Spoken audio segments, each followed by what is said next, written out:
Hola, hola, ahí en casita, ¿cómo están? Les damos la bienvenida a Aprende en Casa 2, un espacio en el que vamos a poder estudiar y divertirnos desde nuestros hogares. Hoy estamos de nuevo con la maestra Cecilia Vargas. Maestra, ¿cómo está? Hola, Juan Carlos. ¿Bien y tú? Muy Hola, bien. Ton. Hola, maestra. Hola, Juan Carlos. ¿Cómo estás, Ton? ¿Listo? Listísimo. Perfecto, porque vamos a tener el gusto de estar con ustedes en esta clase de historia de quinto grado. ¿Están listos ahí en casa? ¿Sí? ¿Listos acá? Muy Sí. bien, pues comencemos. Hola a todas las alumnas y a los alumnos que nos acompañan desde sus casas. Esperamos que se encuentren muy bien. Demasiado bien. Yo me encuentro totalmente emocionado, maestra, porque en mi libro de texto vi que el tema del día de hoy es la Guerra de Reforma. Y es un tema que a mí me parece muy interesante y decisivo para la historia de nuestro país, ¿verdad? ¡Uf, sí! A mí me encanta también porque además hemos visto todos los antecedentes que nos hacen entender por qué ocurrió esta guerra. Y ahora veremos también cómo es que se fue dando. Así es, Ton. Los temas que vemos en cada clase son importantes para ir comprendiendo los procesos que marcaron cada periodo histórico. Pero, maestra, antes de empezar, ¿me podría decir qué es una reforma? Porque yo he escuchado que esa palabra se usa actualmente cuando hay algún cambio político, ¿no? Sí. Y también hay una avenida muy importante aquí en la Ciudad de México que tiene el nombre de Reforma. Sí, muy bien, Juan Carlos. La palabra reforma se usa actualmente para hacer referencia a una innovación, a un cambio o a una mejora en algo. Pero esto no tiene que ser político necesariamente. Y sí, Ton, el Paseo de la Reforma es una avenida central en la Ciudad de México y se llama así en honor al movimiento que veremos justo hoy. ¡Wow! Aunque la verdad, la avenida no siempre tuvo ese nombre. Empezó a construirse en los tiempos del Segundo Imperio y al principio se llamaba Paseo de la Emperatriz en honor a la emperatriz Carlota. Y fue varios años después, ya durante el gobierno de Sebastián Lerdo de Tejada y con la muerte de Juárez durante la República Restaurada, que adquirió su nombre actual. ¡Wow! ¡Qué interesante, maestra! Me encanta comprender el mundo actual y nuestra ciudad y nuestro país a través de la historia. A mí también, la verdad, a mí también. Por eso, historia es una asignatura importantísima. Ojo. Uy, pues yo qué te puedo decir, Juan Carlos, me encanta que pienses así. La historia nos ayuda a comprender el mundo en que vivimos y nos brinda explicaciones acerca de por qué y cómo es que hemos llegado hasta el punto en el que estamos. Pensar históricamente significa usar nuestra imaginación, pero también nuestra capacidad para sentir empatía. Se trata de sentir curiosidad acerca de cómo pudo haber sido el mundo en otro tiempo y se trata de usar también la capacidad de ponerse en el lugar de otro para intentar comprender sus experiencias y sus puntos de vista. En fin, la historia es maravillosa por muchas razones, pero ¿qué les parece si comenzamos a entrar en materia? Me parece perfecto. Y a todos los alumnos en casa, no se olviden de tener su libro de historia en la página 56 para que sigan esta clase con nosotros. Muy bien. La etapa que conocemos como Guerra de Reforma fue una lucha armada entre liberales y conservadores que ocurrió durante 3 años, en 1858, 59 y 1860. Por eso, también a esta guerra se le conoce como la Guerra de los 3 años. Ninguna otra guerra en la historia de México fue tan sangrienta y tan cruel como esta. Se murieron muchísimas personas porque la violencia estaba alimentada por el odio y la rivalidad extrema que llegó a haber entre liberales y conservadores. Lo bueno es que como resultado de esta guerra, México entraría en una nueva etapa de su historia, en la que logró definir su estado republicano, federal y laico. La enorme importancia de esta guerra es que fue un paso decisivo para acabar para siempre con las estructuras coloniales que habían permanecido desde antes de la independencia. Maestra, ¿contra quién se peleó en esa guerra? ¿O contra qué país? No, Ton. Algo súper importante en esta guerra es que fue como una pelea entre hermanos. Fue un conflicto entre los mismos mexicanos y eso significa que fue una guerra civil. Como hemos visto en clases anteriores, los liberales y los conservadores estaban enfrentados porque tenían 2 proyectos de nación muy distintos. Vamos a echarle un vistazo al cuadro sobre las diferencias entre liberales y conservadores que aparece en la página 50 de nuestro libro de texto. La diferencia fundamental entre liberales y conservadores estaba en el papel que cada uno le daba a la Iglesia Católica. Por su parte, los liberales quieren restarle poder a la Iglesia. Y al contrario, los conservadores quieren mantener la autoridad que la Iglesia ya tenía. Lo que se estaba peleando en esta guerra eran tres cosas. Primero, la autoridad política de la nación. La pregunta era, ¿a quién le deben obediencia los mexicanos? ¿A la Iglesia o al Estado? Por eso era tan importante separarlos. La segunda cosa que se peleaba era la administración de los recursos. Y la pregunta era, ¿quién decide cómo se distribuye la riqueza? ¿Y quién controla y quién reúne la información acerca de la población? Es en este momento en el que el Estado liberal reclama la autoridad. La tercera cuestión que se peleaba durante esta guerra era la estructura de la sociedad. Y la pregunta era, ¿cómo cambiar la mentalidad y el comportamiento de la población para que los individuos se vuelvan libres y capaces de ejercer sus derechos? Para los liberales, la necesidad era construir una ciudadanía moderna. Entonces, en el fondo, lo principal de este conflicto se ocasionaba por el impulso de los liberales para establecer un Estado laico. ¿Laico? ¿Qué significa eso? Que algo sea laico quiere decir que es independiente de cualquier religión.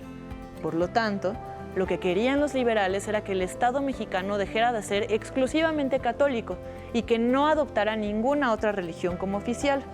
De esta manera, se iba a permitir que cada quien pudiera elegir libremente su religión y las creencias que mejor le convinieran. Maestra, yo tengo un video que habla sobre este acontecimiento exactamente, para que Ton y los alumnos en casa podamos comprender mejor qué es lo que está sucediendo. ¿Les parece si vemos este video? Vamos a verlo. A ver, vamos. Alumnos y alumnas en casa, acompáñenos.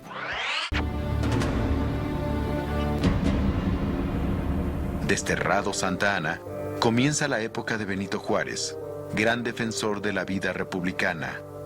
Juárez llega al frente de la generación del 57, una de las generaciones más brillantes que ha dado el país. El primer presidente provisional a la salida de Santa Ana es Juan Álvarez, quien forma su gabinete con liberales puros: Melchor Ocampo, Benito Juárez, Ponciano Arriaga y Guillermo Prieto. Al poco tiempo, daba inicio la reforma liberal, continuando con el camino que habían trazado hombres como Gómez Farías años antes. La Constitución de 1857, tan moderna en aquel entonces como hoy, introdujo en forma sistemática los derechos del hombre: libertad de educación y de trabajo, libertad de expresión e igualdad ante la ley. Pero la oposición a las reformas del Partido Conservador lleva de nuevo a la lucha armada. En medio de una atmósfera de intrigas, traiciones y exilios, el país se divide con la existencia de dos presidentes. Del lado conservador, el general Félix Zuluaga se erige presidente en la Ciudad de México. Por los liberales, Juárez sustituye constitucionalmente a Montfort y empieza su particular errancia, cargando con la presidencia de la República por todo el territorio nacional.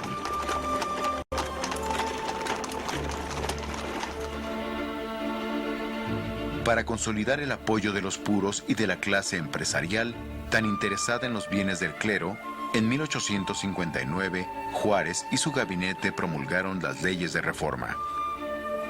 Nacionalización de bienes del clero, separación de la Iglesia y del Estado, supresión de órdenes religiosas y libertad de cultos.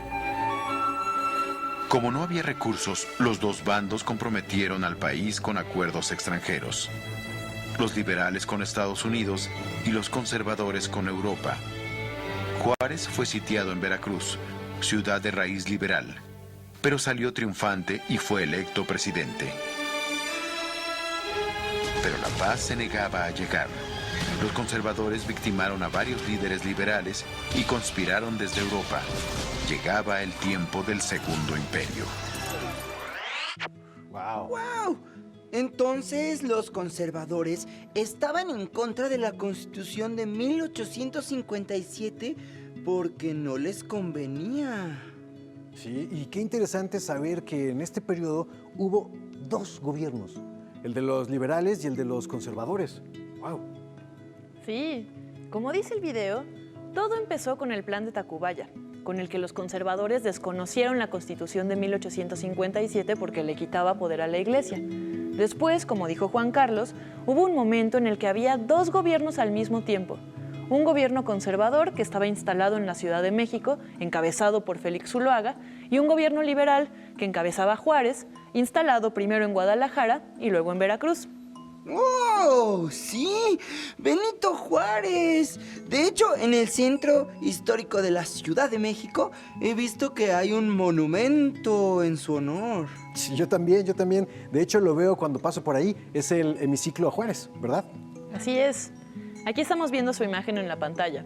Pero continuemos con el tema. Vamos a ver el siguiente mapa para ir comprendiendo cómo estaban distribuidos por la República los liberales y los conservadores. Juárez promulgó las leyes de reforma en el momento más intenso de la guerra, con la finalidad de darle un golpe estratégico a la Iglesia, porque era ella quien estaba financiando las campañas militares de los conservadores. En el largo plazo, las leyes de reforma tuvieron el efecto de transformar para siempre las instituciones sociales. En general, las leyes de reforma establecieron lo siguiente. Primero, que las propiedades de la Iglesia pasarían a ser bienes de la nación. Después, que los nacimientos, matrimonios y muertes solo serían reconocidos por el registro civil. También, que el gobierno empezaría a administrar los hospitales, los cementerios y los establecimientos de beneficencia sin intervención de la Iglesia. Además, se establecería la libertad de culto, que garantizaba que cada persona pudiera elegir y practicar su religión libremente. Esta información pueden consultarla en su libro de texto en la página 56. ¿Y qué hicieron los conservadores con estas leyes, maestra? Pues no las reconocieron y se rebelaron contra ellas, porque restarle la autoridad a la Iglesia y al ejército afectaba sus intereses directamente. Uy, claro. Pero, maestra, ¿qué más? Después de esto, ¿qué más fue? ¿Qué fue lo que pasó? El presidente Miguel Miramón desconoció las leyes. Y mientras tanto, para pagar sus armas y las municiones de la guerra, los conservadores lo que hicieron fue pedir préstamos a los extranjeros que después iban a ser reclamados por Francia como una razón para invadir. Ah, entonces ahí es cuando entra Maximiliano de Habsburgo y Carlota, ¿verdad? Así es, pero ese es el tema que sigue. Por lo pronto continuemos. Era 1859 y después de que se promulgaron las leyes de reforma, la guerra entró en un momento de estancamiento. Realmente no había un triunfador claro y tanto el ejército liberal como el conservador estaban completamente desgastados. Ambos bandos buscaban el reconocimiento internacional para poner la balanza a su favor. Por eso, Miramón, que era el jefe del gobierno conservador, firmó con España el Tratado Mon-Almonte. Y por su parte, Melchor Ocampo, que era el ministro de Relaciones Exteriores de Juárez, negoció con Estados Unidos el Tratado Maclean-Ocampo, pero ese nunca se aplicó porque fue rechazado por el Senado de Estados Unidos.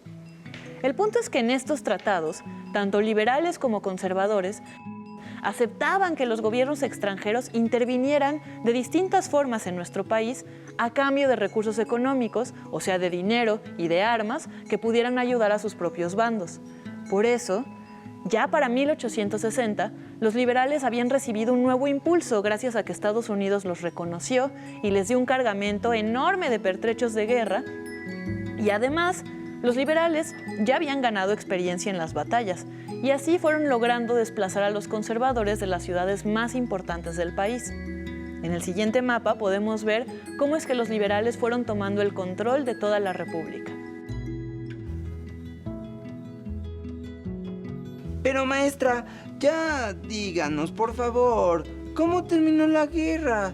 Tengo mucha curiosidad por saber quién ganó. Puedo suponer que ganaron los liberales, pero entonces después estas disputas continuaron a lo largo del siglo, ¿no? La última batalla de la Guerra de Reforma fue la que se libró en San Miguel Calpulalpan, que actualmente está en el Jilotepec, en el Estado de México. A pesar de que los liberales tenían un ejército mucho más reducido y mucho menos preparado, los liberales ganaron. Entonces, el 11 de enero de 1861, Benito Juárez hizo su entrada triunfal a la capital, regresó y reorganizó su gabinete. También convocó elecciones y ganó, y se convirtió así en presidente constitucional. Así fue como terminó la Guerra de Reforma. ¡Wow! Vamos a ver ahora una imagen. Es una pintura de Manuel Serrano. ¿Qué pueden ver? Muy bien. Yo veo a un señor sobre un caballo y veo que está armado. Sí. Yo creo que puede ser un soldado. Pero, ay, no sé, parece que le falta el uniforme. Sí, muy bien, Tony Juan Carlos. El personaje que estamos viendo es un chinaco, y así le decían a los soldados del ejército liberal. Por lo general, estos soldados eran hombres que venían de los sectores populares y que no tenían ningún entrenamiento militar formal, pero igual combatían y usaban sus talentos personales y también sus propias armas para defender las causas de los liberales. Muy bien, qué impresionante. Entonces, aún tenemos mucho que aprender de este siglo, ¿verdad? Entonces, en la actualidad la Iglesia y el Estado están separados, ¿cierto? Muy Sí. bien. Porque la Iglesia no influye en la educación, economía o política. Así es. Es un tema interesante que ustedes en casa podrían comentar con sus familias.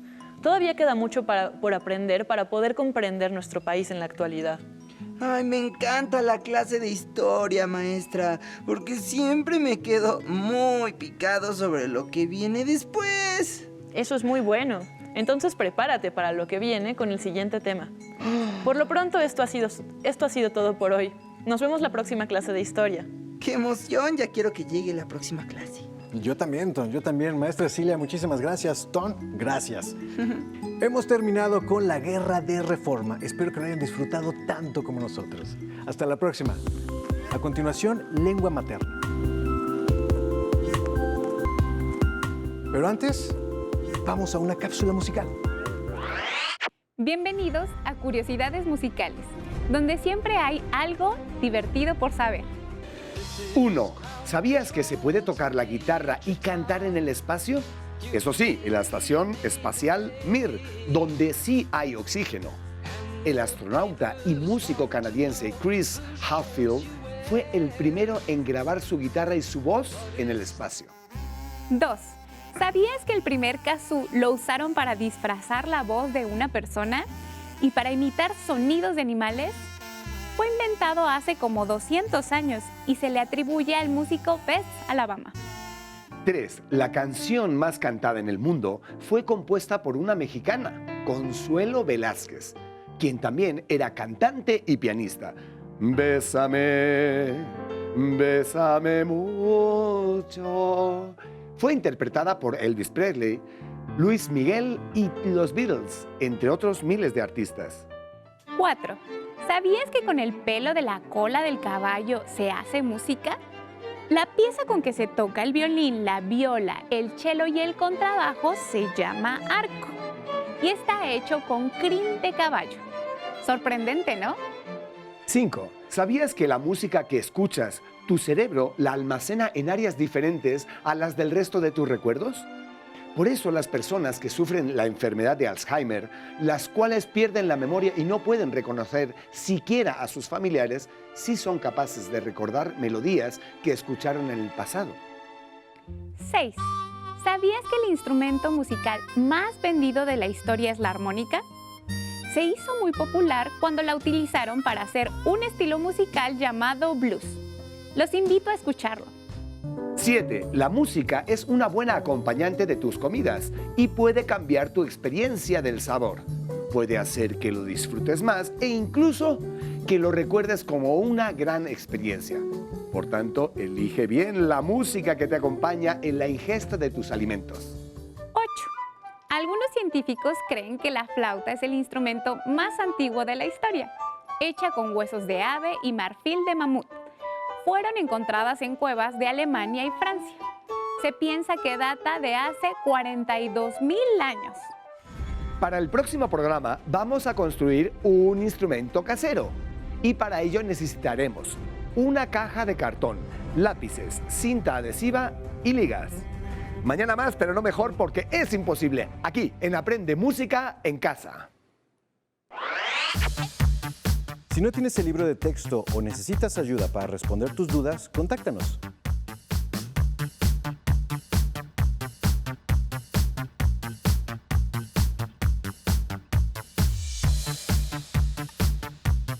También puedes encontrar los libros de texto en la página conalitech.cep.gov.mx. Si quieres volver a ver los programas de Aprende en Casa, los puedes encontrar en la siguiente liga: aprendeencasa.cep.gov.mx. No se muevan de su lugar. Tenemos algo muy importante para ustedes. Acompáñenos.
primera vez que vi germinar una plantita y en mi cabeza solo podía pensar qué tenía que pasar en él para que pudiera crecer. En mi casa todo empezó con un juego, con mi pequeño microscopio. A veces mezclando cosas en el baño y explorando todo lo que me encontraba a mi paso. En mi familia no era tan común que alguna mujer estudiara profesionalmente alguna ciencia y nunca faltó el familiar que me dijera: ¿por qué estudias eso? Nadie se va a querer casar contigo. Decidí estudiar ingeniería bioquímica porque me ayudó a entender cómo funcionaban los seres vivos, pero también empezó mi camino para descubrir soluciones que nadie más había encontrado. Hace unos años, innovamos en el mundo de la nanotecnología, creando una nueva molécula capaz de matar virus, ayudando a acabar con una crisis de ébola. La vida te va a poner miles de retos. Está en ti seguir tus sueños, innovar y crear esperanzas y, sobre todo, dejar tu nombre marcado en la historia.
Te enseñaremos cómo armar un cubrebocas con ayuda de un adulto. Necesitarás un plumón o una pluma, una playera de algodón que ya no uses, una regla y tijeras. Recuerda que la manipulación de estas debe estar supervisada por un adulto. ¡Empecemos! 1. Estira la playera a lo largo y a lo ancho. 2. Marca con el plumón o la pluma y con ayuda de la regla 10 centímetros de largo, partiendo de abajo hacia arriba. Repite el paso anterior del otro lado de la playera. 3. Traza la línea horizontal entre los dos puntos. 4. Con ayuda de un adulto, corta sobre la línea horizontal que marcaste. Asegúrate de cortar por fuera de la playera. No introduzcas las tijeras en ella. 5. Ahora tenemos un pequeño pedazo de playera. Estira a lo ancho y con ayuda de la regla, mide y marca con el plumón o la pluma de 15 a 18 centímetros de largo de un lado, dejando un margen de 2 centímetros de alto arriba y abajo. 6. Nuevamente pide ayuda a un adulto para recortar las líneas marcadas. ¡Listo! Ya tienes un cubrebocas con 2 pares de cuerdas. Para colocártelo, deberás amarrar las cuerdas sobre tu cabeza y alrededor de tu cuello